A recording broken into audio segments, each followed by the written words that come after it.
Mental health is a global issue, but do we measure it the same way across countries? Our research compared emotional distress levels in Korea, the United States, and the Netherlands using the PROMIS system. PROMIS is a standardized tool that assesses anxiety, depression, and anger, but it's based on US norms. Applying US-based scores globally can introduce cultural bias. We aim to test cultural validity and generate Korean-specific reference values. We surveyed 2,699 Korean adults and compared their data with 1,696 Americans and 1,002 Dutch participants. Koreans reported lower overall anxiety, depression, and anger scores than the US and Dutch groups.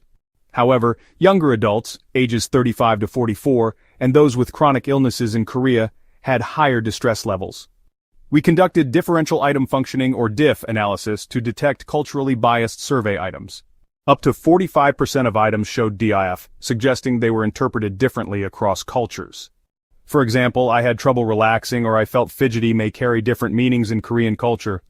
Cultural norms impact how emotions like anger or sadness are expressed or reported.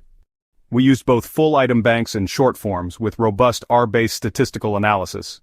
To improve data reliability, we used face-to-face interviews for older participants unfamiliar with digital tools. Widowed individuals and those with lower income showed higher emotional distress. Comorbidities, especially psychiatric and cerebrovascular diseases, were strong predictors of high distress scores. While US and Dutch samples were relatively similar, Korea showed a distinctly different emotional profile. Cultural background matters a lot when measuring emotional health. We propose combining universally applicable items with country-specific reference values. This supports more accurate international mental health benchmarking and clinical decision-making. Clinicians and researchers can now interpret Korean PROMIS scores more appropriately.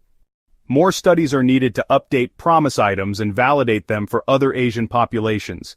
This improves fairness, accuracy, and cultural sensitivity in patient-reported outcomes. Mental health is universal, but the way we measure it shouldn't be one-size-fits-all. For more details, read our paper in International Journal of Methods in Psychiatric Research. See you next time.